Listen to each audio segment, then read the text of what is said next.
Di Tanah Bone, Sulawesi Selatan, jauh sebelum masa kini, pernah berdiri sebuah kerajaan yang sangat termasyhur bernama Kerajaan Mampu. Ini bukan sembarang kerajaan. Tanahnya begitu subur sehingga padi tumbuh dengan bulir-bulir emas, dan rakyatnya hidup dalam kedamaian tanpa kekurangan sandang maupun pangan.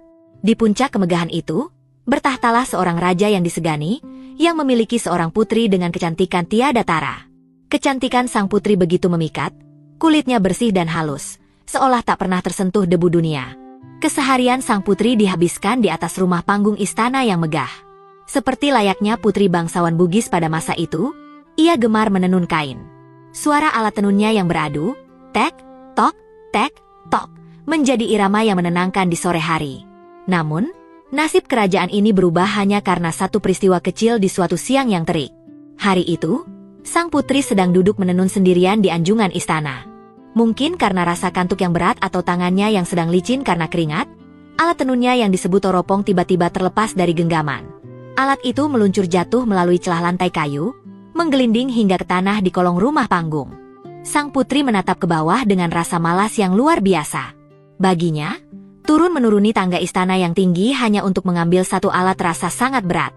Tanpa berpikir panjang, dan tanpa menyadari bahwa langit dan bumi sedang mendengarkan, ia berteriak lantang mengucapkan sebuah sumpah.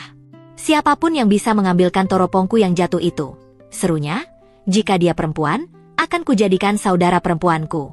Dan jika dia laki-laki, aku bersumpah akan menjadikannya suamiku. Kata-kata itu melayang di udara, berat dan mengikat. Tak lama kemudian, terdengar suara langkah kaki menaiki tangga istana. Sang putri tersenyum, mengira salah satu pengawal atau dayang yang datang membantu. Namun, betapa terkejutnya ia ketika melihat siapa yang muncul. Bukan pangeran gagah, bukan pula dayang cantik, melainkan seekor anjing jantan milik kerajaan yang datang sambil menggigit toropong itu di mulutnya. Anjing itu meletakkan alat tenun tersebut tepat di kaki sang putri, lalu duduk menatapnya seolah menagih janji. Sang putri terdiam 1000 bahasa. Wajahnya pucat pasi. Dalam adat dan budaya leluhur, adah atau ucapan seseorang adalah harga dirinya. Janji adalah hutang yang harus dibayar, tak peduli betapa pahit kenyataannya. Dengan gemetar, sang putri menyadari bahwa ia telah terikat sumpah dengan seekor hewan. Ia tidak bisa lari. Kabar ini dengan cepat sampai ke telinga raja. Sang raja, yang selama ini dikenal bijaksana, mendadak kehilangan akal sehatnya karena rasa malu yang begitu besar.